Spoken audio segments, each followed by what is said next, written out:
If you want to make sure you stay in good conversation, you gotta tune in to Coffee and Conversation with Collette. That's me, Thursday mornings from 7 a.m. to 8 a.m.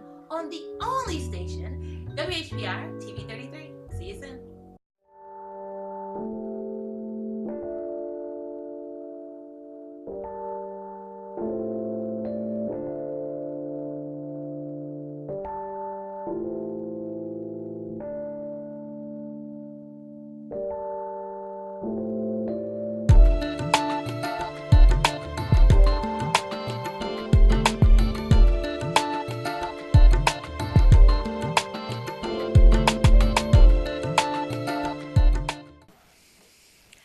We're back, and welcome back. And Nathaniel, thanks so much for calling. And I appreciate it. And I apologize to the gentleman before Nathaniel who hadn't called back in a while.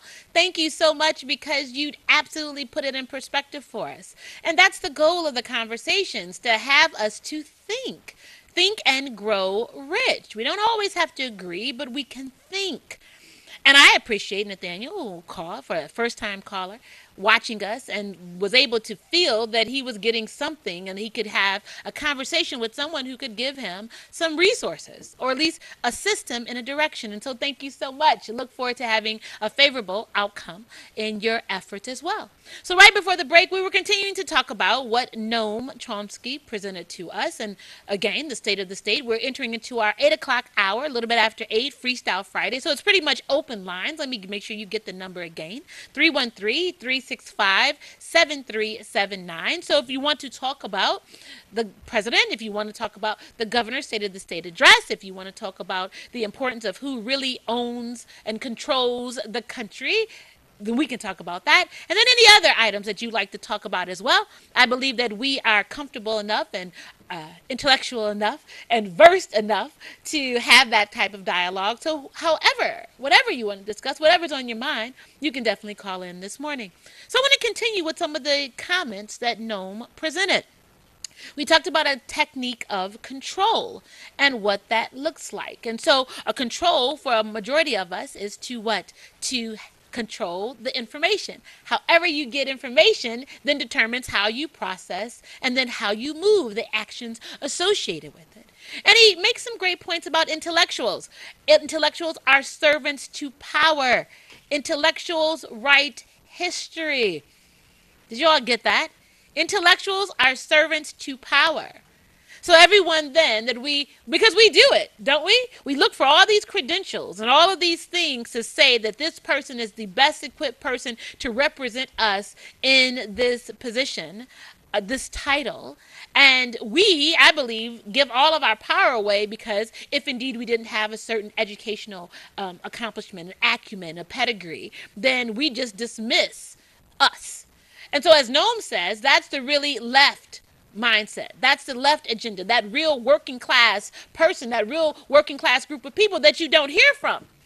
Because then all the narratives and the true issues for us are overshadowed.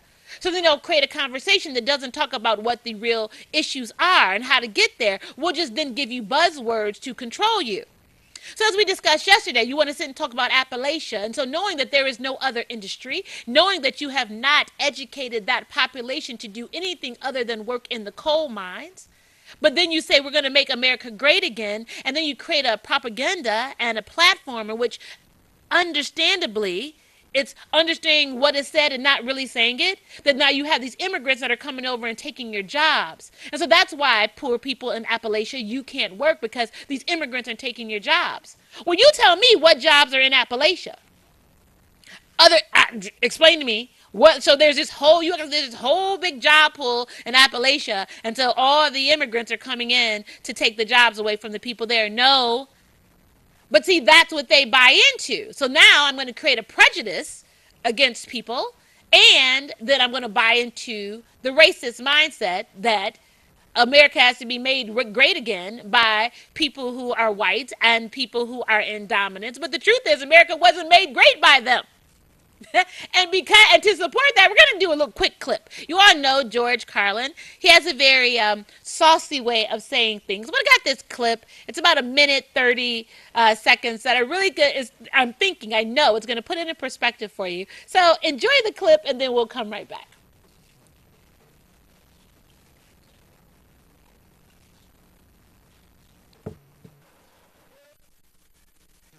never, ever, ever be fixed. It's never going to get any better. Don't look for it. Be happy with what you got. Because the owners of this country don't want that. I'm talking about the real owners now. The big, the wealthy, the real owners, the big wealthy business interests that control things and make all the important decisions. Forget the politicians. They're irrelevant. The politicians are put there to give you the idea that you have freedom of choice. You don't. You have no choice. You have owners. They own you. They own everything. They own all the important land. They own and control the corporations. They've long since bought and paid for the Senate, the Congress, the state houses, the city halls. They got the judges in their back pockets, and they own all the big media news, all the big media companies. So they control just about all of the news and information you get to hear. They got you by the balls. They spend billions of dollars every year lobbying to get what they want.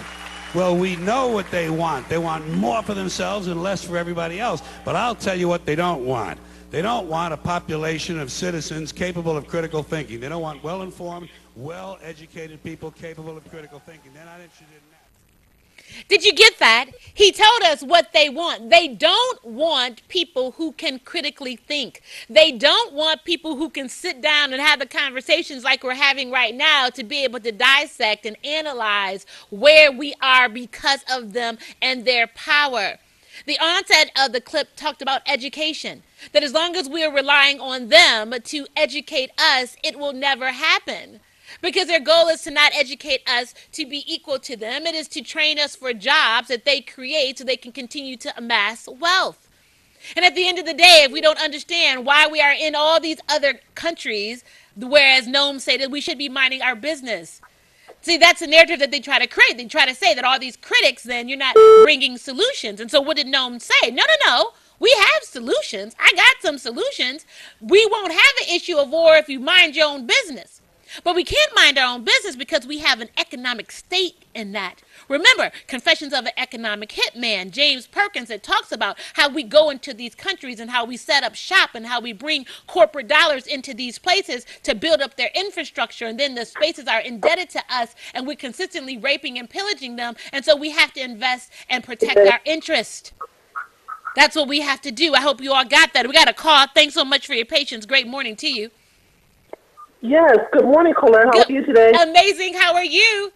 I'm wonderful. Thank you for asking. Yes. I just wanted to expound on the story you told at the beginning of the show. Yes. About the $3,000 tax bill you had. Yes.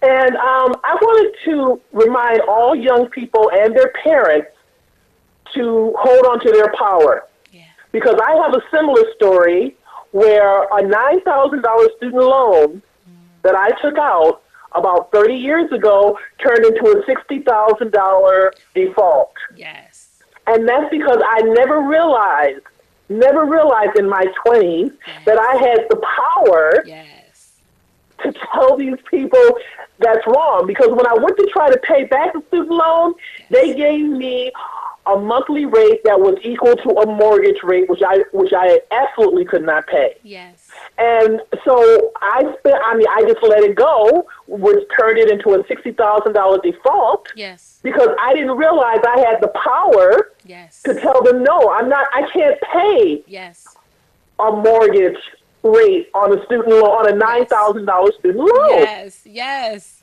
So I'm just calling as a forewarning to all people, and especially all young people. Yes. You know, please hold on to your power. Please question, just like you questioned those people. Yes. Please question it. And now there are articles out and all on how this whole student loan thing was put into place by people to make people like me afraid. Yes. and not to come out and say anything because we just don't. Especially at 20, I barely know what to do now. But at 20 years old, you don't know what to do about that kind of thing. That's right. So now there are articles and everything saying, this was all a scam to begin with. Yes. And I'm just calling as a warning and to piggyback off of what you just said. No, and I appreciate it. And let me just tell you, and she makes an amazing point. Because guess what? Look, don't ever use the lack of money as an excuse to not obtain a higher education if that's what you desire, okay? You take out the loans. That's what they're there for. But also understand that when it's time to repay, you can defer, you can do those things. Absolutely. And also know that if it goes into collections, they write off the debt. Let me just tell you that. They write off the debt, and so then a debt collection entity buys that debt. So then, because I had a similar situation, right? I owed $14,000 for my student loans, okay? So it got back to Detroit. The people called me, and I told the lady, I absolutely acknowledge the debt. I know the debt that I owe. Yes, I'm clear about it. But you have to. So I had a payment agreement already with the education AES out of Pennsylvania. So I already was in a repayment with them, and then a local company came talking about the same amount that was due. And so I said, well, wait a minute. I'm not saying that I don't owe the debt, but you have to show me how your debt is not the same one that I'm paying for. And the truth is, they could not show me because they didn't have the paperwork. So if you don't question, you don't get some resolution and some remedy to where you're with the situation you're in, they'll just garnish your account and all these other kind of things. But she didn't have the paperwork. They didn't have the paperwork. So you have to ask again, everyone. That's just where we are. No one is saying not acknowledge your debt. You know, if you took out the loan, not a problem. To her point, if you can't pay it, you say that. You defer, and then you work. You tell them, look, this is what I can pay. And then either you're going to get something or you're not going to get anything. Right. I mean, that's just what it is. I'm trying to acknowledge the debt here. But again, if you don't fight for yourself and not live in fear, I think that's all we're trying to say, is don't live in this fear of constantly giving your power away and let someone intimidate you and let someone control you, and then it has an immediate and long-term impact on what your credit looks like and the like. We don't have to live like that. Absolutely. You're very right. I just wanted to piggyback and let you know. I understand. And I want to tell all the young people, keep your power. That's right. And everyone, young, old, middle, keep your power. That's what they bank on, us being fearful. They bank on us feeling that we don't have a say-so. And to the caller's point before, that your voice can't be heard, that there's no one that's listening to you. And that, or guess what? Or you're not intellectual enough. You didn't go to this school. You didn't do that. You don't have this pedigree. So you're constantly listening to these, again, narratives that take the power away from you. No. How's that? No. Let me just tell you right now. No. You're like, no. Everyone, no. And if it feels like you're in the twilight zone, so be it. If you look all around and say, okay, is it just me or is it you? Always know it's them. Don't even walk in the space of thinking something's wrong with you, because you're making someone accountable to you. There's nothing wrong with that. Make somebody accountable to you. Period. Because guess what? If you don't bend over, they can't ride you. How's that? So you just need to stick up high, stand up straight, deal with it, have the real conversations. That's right. Absolutely. And thank you so much for bringing that up and taking my call. Thank you so much for calling. Have an amazing day. I'll talk to you soon. You too. Absolutely. Bye-bye. So, I mean, come on, everyone. We're getting the nuggets. You're getting the gems. She just shared with us. Guess what? Just don't give your power away and don't walk in fear. You heard George Carlin say at the end of the day, and it's nothing more. All of these conversations have just been validation for what we talk about. I just showed these clips to show you that we're on point, right? We're right on time. We got a caller. Let's take the call. Thanks so much for your patience. Great morning to you. Good morning, Queen. Good morning, King. Excellent subjects as usual. Thank you. Yep, mind thinking. Queen. Yes.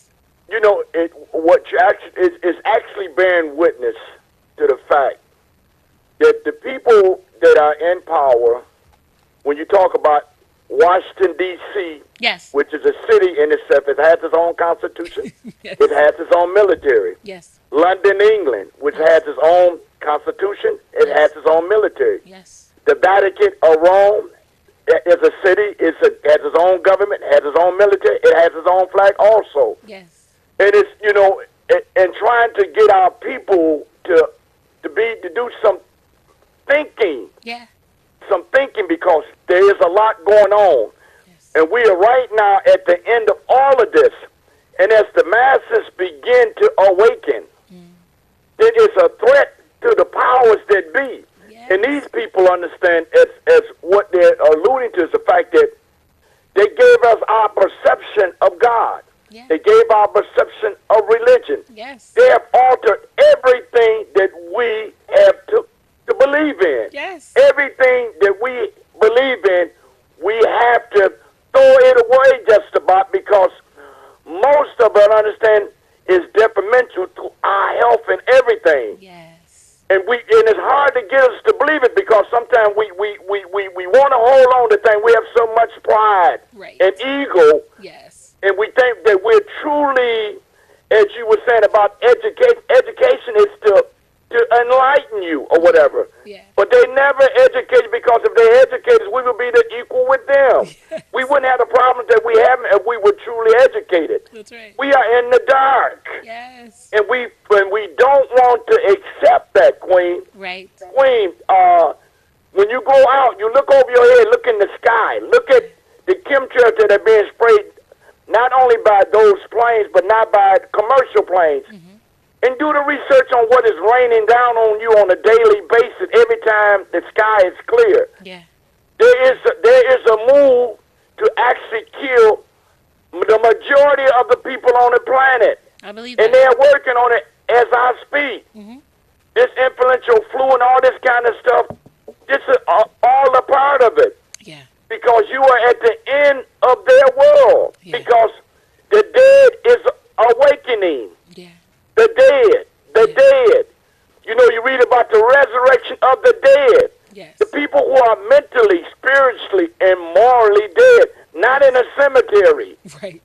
When you don't have a true knowledge of God in yourself, you are dead. Yes. You are dead. You are the walking dead. Yes. That's us, Queen. Yes. And it's so much that is going on, and a lot of things that I could say over these airways, but most of the people really couldn't handle it. Right.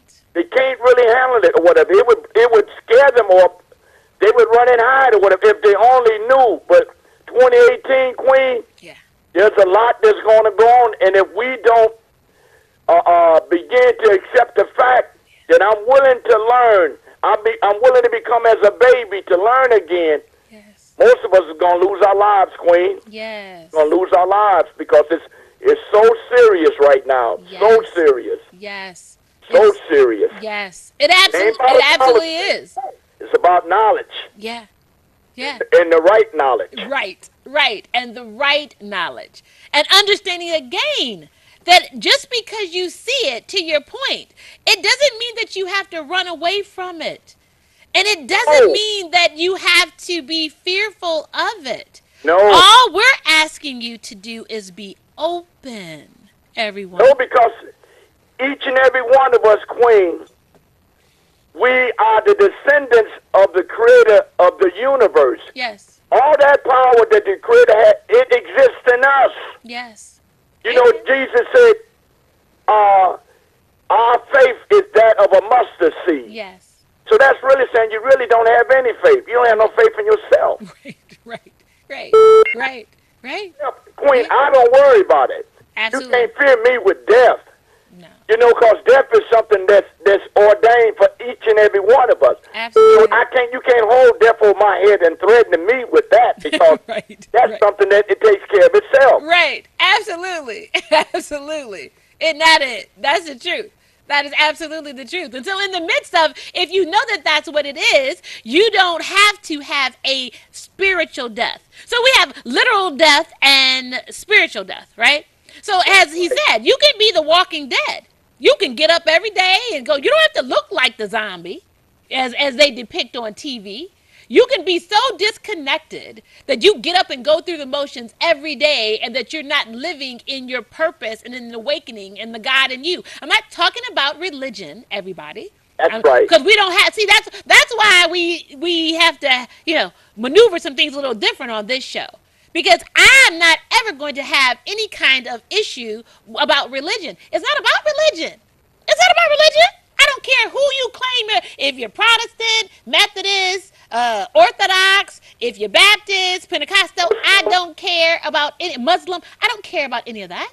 It is God-centered in you is what I'm talking about. And because of that, we're supposed to be able to connect. Because of that, we're supposed to have a respect for each other. And because of that, we're supposed to be able to have the conversations that lead us into a truth, an enlightenment for us. And then we say, because we understand what it is, where do we go from here? Where do we go? When you look at the birds, they're practicing true religion. When you look at the fish, they're practicing true religion. When you look at the plants, they're practicing true religion. It's 7 days a week. It's a way of life itself. Yes. It's not in a building. Yes. This is why Jesus said when they asked him about the kingdom of heaven, yes. He didn't say it was in space. He said it's in you. Right. It's in you. God resides in you. Yes. Take back the throne. Yeah. Kick Satan off the throne. Yeah. Satan is ruling in each and every one of us. Kick him out the house. Yes. Kick him out the house. Even Queen, the Bible says, right. Let the dead bury the dead. Yeah. Well, how does the dead bury the dead, Queen? Come on. It's talking about mentally, spiritually, and morally dead people. Yes. Which is 99.9% of the whole planet, white, black, brown, red, whatever. Yes. Is mentally, spiritually, and morally dead. Absolutely. You got a handful full that rules their world, because this is their world, a world of white supremacy, which is on its way out. Say it. Say it. Queen. Say it. Love you, Queen. Love you too, King. Have an amazing day. I mean, that's what he said. Blessed day. Have a blessed day. If you think that you are going to get some moral component and support from a system that was established by those oppressing people, think again. And we know it, right? All we're saying is because that's what we know, we can't expect. We have to stop expecting. Hello? Stop expecting somebody to do something for you when they've never done it, aren't equipped to do it, don't have the aptitude to do it, don't even think about it. Okay, you guys are calling. Let me get you. Thanks for your patience. Great morning to you. Are you there? Gal. Good morning. You gonna turn your TV down? Let me some calls for 2 minutes, Gal. It's taking too long. Okay, well, you're on. So what would you like to share with us? Oh, okay. I guess, well, that's it. He just wanted us to know that it was too long now. We're going to speed it up. So at the end of the day, we have to then become very astute. And we have to just start asking ourselves, again, where do we want to go? What does it look like for us? And you see, it's a groundswell. Everything is happening around us. If you need those signs, we talked about those signs, right? So you see all of the natural things changing. You saw the slides, the earth slides, and all of that happening in California. And you saw all the fires that are happening in California. And then you have all the torrential rains that are happening. And then we've had all the blizzards and the snow that's happening and all these different things that are happening. And now today it's supposed to be 40-some degrees. And so the universe, things are happening in the atmosphere. And then to the likes of these colds and these pollutants and everything that we're inhaling. And I'd venture to say that it's very symbolic as well, is that when you are breathing in all these things, literally and figuratively, things that are into your spirit, things that don't feed your spirit, things that are detrimental to the functionality of your insides, it causes a sickness. I went somewhere with that. I want you out of, did you go where I went somewhere with that. So if in the midst of those are the things that you are taking in, it's going to be detrimental to you. So you have to guard yourself in that. The lines are ringing. Let me go to the line. Thanks for your patience. Great morning to you. Yes, this is Nathaniel Copley again. Yes, sir. And I just want to expound a little bit. See, what they created was a superior race. Okay. When they created the white, the black, and the Indian, they made we're superior to the most superior race on the face of this earth. And so that could be be the reason why this maze and what you can't get free economically has been created. So in order to keep us on a level in which they can manipulate and keep us on that level, they have to do all types of things in order to keep us down. Because, see, we are a force to be reckoned with. Yes. Because athletic, interested in entertainment, we're superior to everyone. And intellectually, we have always done things on a superior level. Yes. But then still, in order to keep things going, that's what they do. And my last point is that he said, if you have the faith of a mustard seed, yes, you will succeed. Yes. Have a blessed day. You too, Nathaniel. Thank you so much. So, yes. So, what he was saying is that, guess what? Again, when you let someone write your history, we talked about that. What did Noam just say? That the intellectuals write the history, so they're going to be mindful of what they say because they're not going to put themselves in a bad light, right? So when they write the history, they knew what it is. They knew what they wanted to present to us to buy into. So, of course, they were going to write everything to show that we were shiftless and lazy and all those kind of things. And so that's the narrative but they knew our greatness, right? So they knew the greatness. That's why those of us who were here, then we were oppressed. Those of us who were brought on over here, and then you want to take over the indigenous people who were running this place anyway. We understand. And so now it's like the chickens coming home to roost.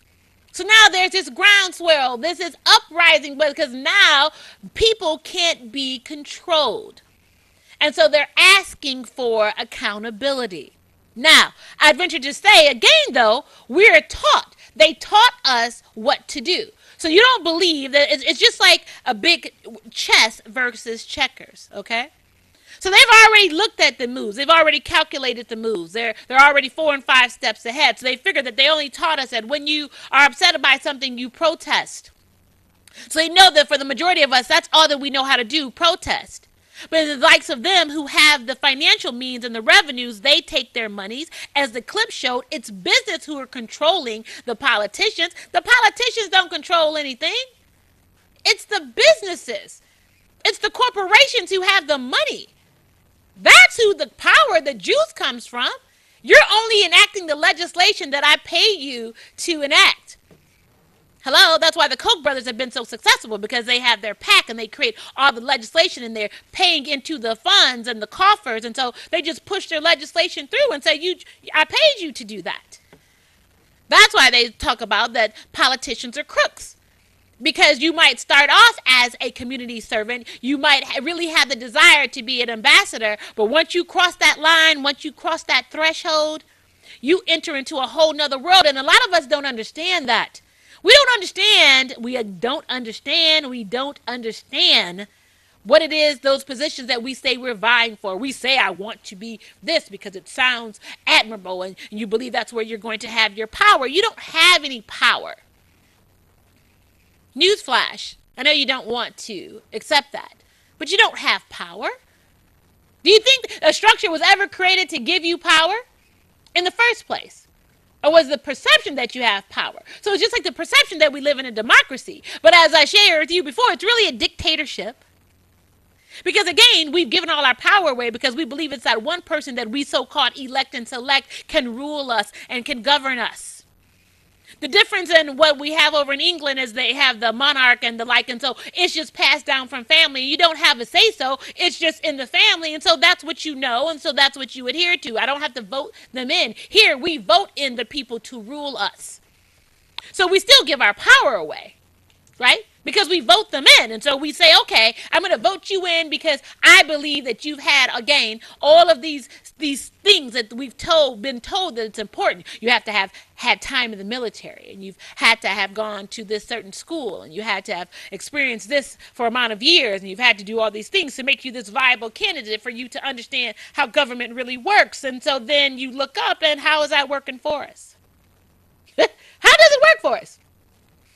Donald Trump just showed you don't have to do any of those things. You don't have to do a thing except have a brand, have the narrative, the means to say who you are and your message and to get people to buy into it. That's all. It's called propaganda. That's it. He didn't have a skill set. He got booted out of Wharton. I mean, come on. When I first went to Wharton, walking through the halls, I was like, oh, his big picture was sitting up there. Oh, no, no. Didn't work out so well. But all the big time folks went to Wharton. All the big, no due respect, all the crooks went to Wharton, right? Michael Milken, Joseph Jad, like everyone who came and ran Wall Street and manipulated the system. That's what I'm saying. I told you, my dean told me, it's not about grades. No one cares about that. It's your ability to think and communicate and interact with people and create relationships. That's what this whole thing is about. So I say all that to us today. It's about our ability to think and create relationships. And that until we keep identifying with each other, until I know that I know that I know that you are me and I am you, it won't get any better for us collectively. Because then all of our goals tie into us all being better together. So when I move, you move, just like that. Y'all remember that? When I move, you move, just like that. So if I identify with you, then that means I'm having a consciousness that what I do has an impact on you. And so I'm going to do things that have a positive impact on you. But that's based on the belief that you believe that I have the power to impact you. And so then it goes back to everything that we're dealing with right now. And then we get disappointed because when we see that the people can't do anything to help us, the people that we have elected, that we believe we selected to put in these offices of candidacy can't help us, we get frustrated. And so we say, okay, I want to just put somebody else in. So I don't like you anymore. And okay, you need to get out the way. And I'm going to figure out some reason why I don't like you. And I want to put somebody else in. And then we keep doing the same thing. And all the results consistently are the same. Look at the history. I mean, I'm 46. So I can tell you from my age of consciousness, remember I was 10. I remember I changed my party affiliation sitting on the steps of my house in the corner of Hawthorne and Emory when I was 10. And that was the day that Jimmy Carter lost. I remember it just like yesterday. And I cried. My mother's like, why are you crying? And I'm like, because Jimmy Carter lost. And I really liked him. And that just shows that there's no democracy in America. And she was like, really? And I'm like, yes. And she called my dad. It was like, what is your daughter talking about? Because I was just distraught in this America that I believed it to be. And so I had to understand it a little different. I had to take a different perspective. And so I'm asking us again that we have to take a different perspective when you understand America is what it is. And so if you understand that big business regulates everything, and so for the last 30 years of my consciousness, and we've been having the same conversations, and it hasn't yielded anything different, I know that you are conscious enough to say the same thing. We've experienced the same thing that hasn't yielded, the same rhetoric, but it's just through a different mouth. It's like when you watch some of those news channels, those other news channels, and what happens? You have all the different talent, but all the news concepts are the same. So you can start off at 6 o'clock in the morning until 6 and 9 and 10 o'clock at night. They have the same stories. It's just a different person giving an opinion about it. And so that is what has happened to us, specifically in this region and in this nation overall. It's the same story. But it hasn't changed. So what's the problem? Is it them or is it us? Or is it a combination? Because if I keep you still focused on that same story, then what? You have a platform that focuses on the story, now that you have a solution, and I still hold the power. So maybe we don't really understand how power works. Maybe that's really what it is, because we've never been taught how power works. Because we give all our power away. We give our physical power away. We give our financial power away. There's a clip, I should have brought it up to show you all how to sell to black folks. It was a really great clip, how to sell. I don't know if I have time to pull it up. It was a really great clip, how to sell to black people. And they did a whole ad campaign on how to sell to black folks. Did you all know that? And how to be able to get our dollars. And it was most interesting.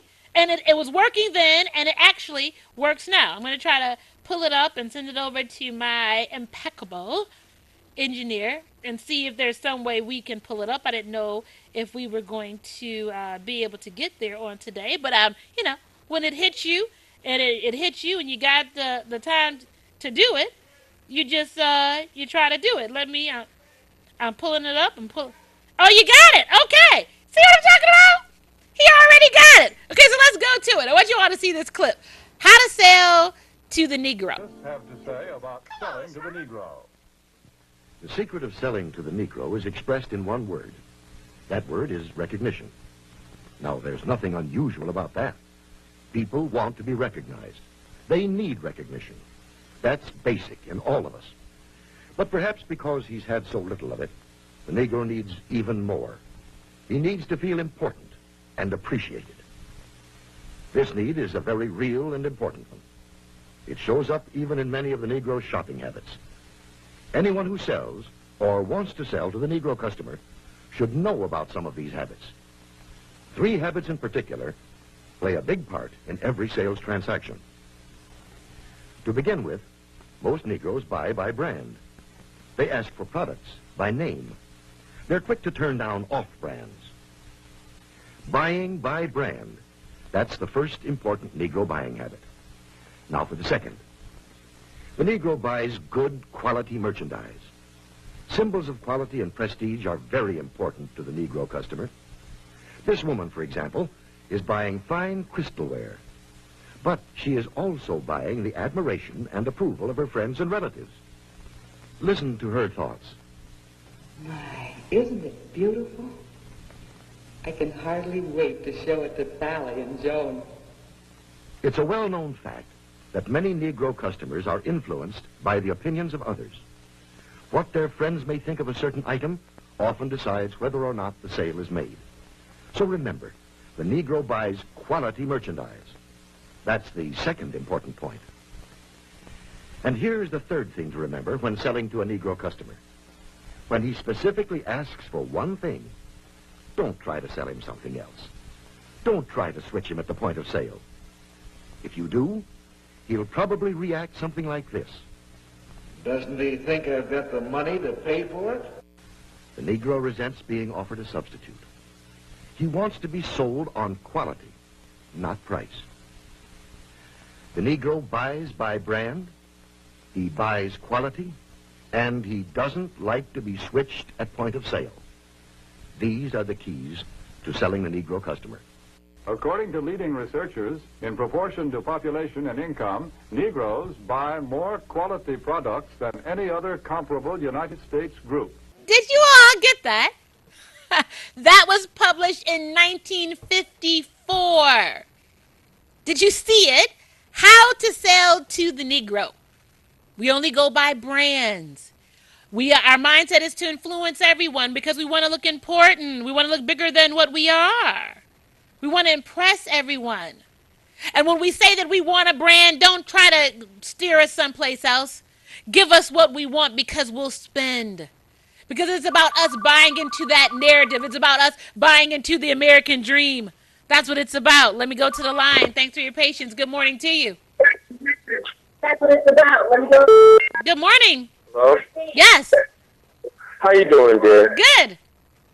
I appreciate calling you back, but I had to make a comment about the movie, the snippet you just showed. Yes.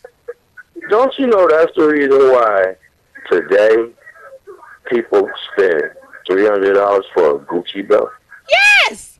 Absolutely. Absolutely. You know that? 7 years ago, here in the city of Detroit, when people used to throw parties, everybody wanted to buy Moet and Rosé, and if they can buy 10 bottles of Moet and Rosé, so everybody can throw pop bottles. Yes. Okay. Yes. When they went home that night, right? Right. They went home tired and drunk and empty pockets. Yeah. Yeah. Absolutely. Absolutely.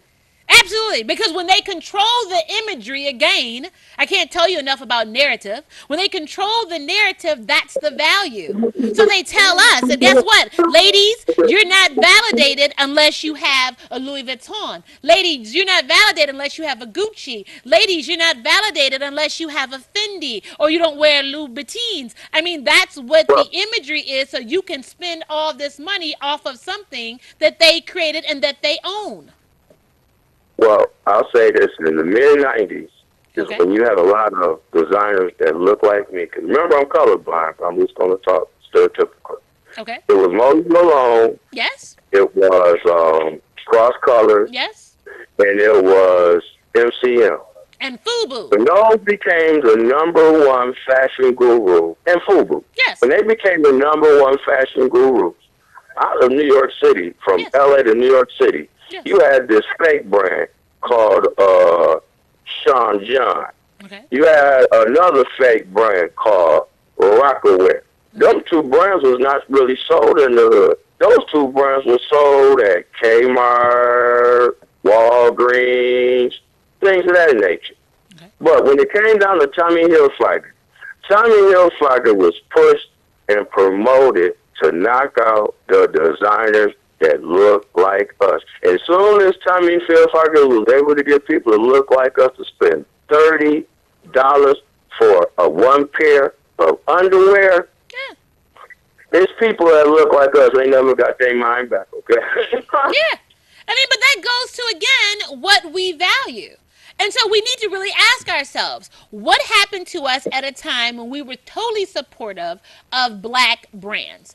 Absolutely. Remember, there was a pride. Everybody, FUBU, for us, by us. Malone. I mean, that's what we were living. Absolutely. And then all of a sudden, again, when they know that all they got to do is throw either a celebrity in there, we got to put them in having a different conversation. Remember, back in the day, there used to be mentions. You all remember that? Like, so people would get paid to mention a brand in their songs. So like gin and juice, like in my other life, I was national PR and special events for Pernod Ricard, specific to Martell Cognac and Seagram's Gin. So those are the brands of the company. And so we would pay the artists to mention the brands in their songs. So there was a time when they got money for that. Now jokers are just mentioning stuff because they just want to mention stuff, and they just think that I don't even understand why. I wouldn't mention anything if I'm not getting paid for it and I don't have a vested interest in it. I don't even understand that. But again, that goes to our mindset. It goes to who is in control. It goes to who we allow to validate us. Because we only get half of the story. We only get half of it. We only take half of their models. So we want to just work so hard, spin, trick, floss, and then we come home and don't have anything for our children or for the next generations. Or then when something happens, we've got to do a GoFundMe account because we're trying to get the money because we need to pay for this burial that doesn't even need to exist, to pay $15,000 for what? But that's a whole different conversation. I'm saying. Well, thank you so much for giving the opportunity to bring up some of these points. Because right now you're helping resolving the brainwashing in the hood. Yes. I've been doing it for a few years now. Sure. Okay? It's people that know DJ 8 Mile. It's people that know me as Matthew that know when it comes down to certain ills of for profit, take advantage of kids. Yeah. Not acknowledging your common neighbor regardless who they are or what they look like. Okay. And people in my community know that I'm 100% like that. So if they can't entertain that mindset, they go elsewhere. Okay. So thank you for bringing that up, because the next time somebody spends $300 for a piece of clothes, yeah, I want them to look at, well, do they have a factory in my community that makes this Gucci belt? Yeah. Have I ever seen a Louis Vuitton factory in my county? Do Perry Ellis even know that we spend our money on his products to the point that he'll ever in his life to say, thank you for helping me become a multimillionaire? Sure. Because y'all want my image on clothes that y'all could buy at anywhere. Sure.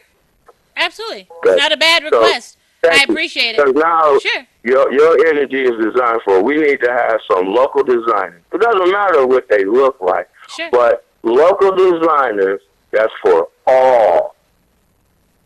Sure. Well, that's a whole different conversation because I believe that it does matter what they look like, but we'll get into that.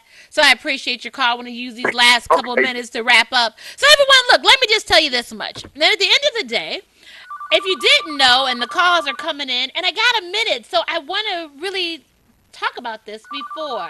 So hold on, I see you. I don't think I'm going to get to you because I got 2 minutes to get ready to wrap up. Okay, so this is what I'm going to do. I just want to let us know that if you didn't know, this week, Mayor Duggan, Mayor Weaver from Flint, Mayor Fouts from Warren were among the Michigan mayors that were going to the White House. If you didn't know, this past Wednesday, those three mayors at 3 p.m. met with President Trump on the East Wing, in the East Wing, to discuss the nation's economy as well as the efforts to address the opiate crisis and rebuild the nation's roads and bridges. I think that's pretty interesting. I can't wait to see what the outcomes were from those three mayors. So that's Detroit, Flint, and Warren.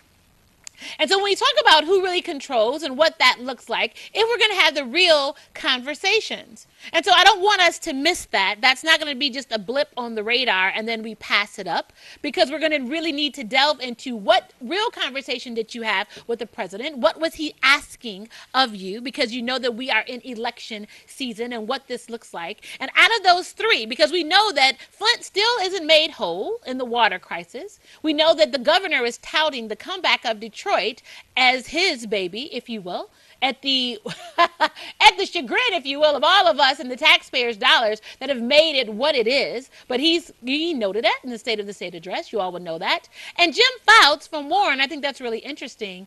That's really interesting. I don't know how he got in the mix out of all the mayors as well. So I'm going to continue to do my research on that. And I want us to, we're going to discuss that next week. And so everyone, look, you know what? Our time is up. We have a phenomenal 2 hours together. I appreciate everyone who has been so diligent and patient in calling in the midst of our transition in time.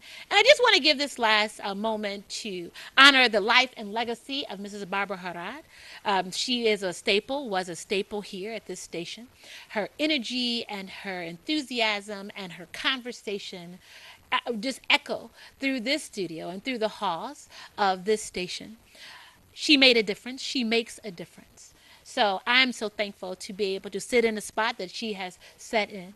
I don't take who she is and what she brought to us lightly. And I'm so grateful for her life and for her legacy.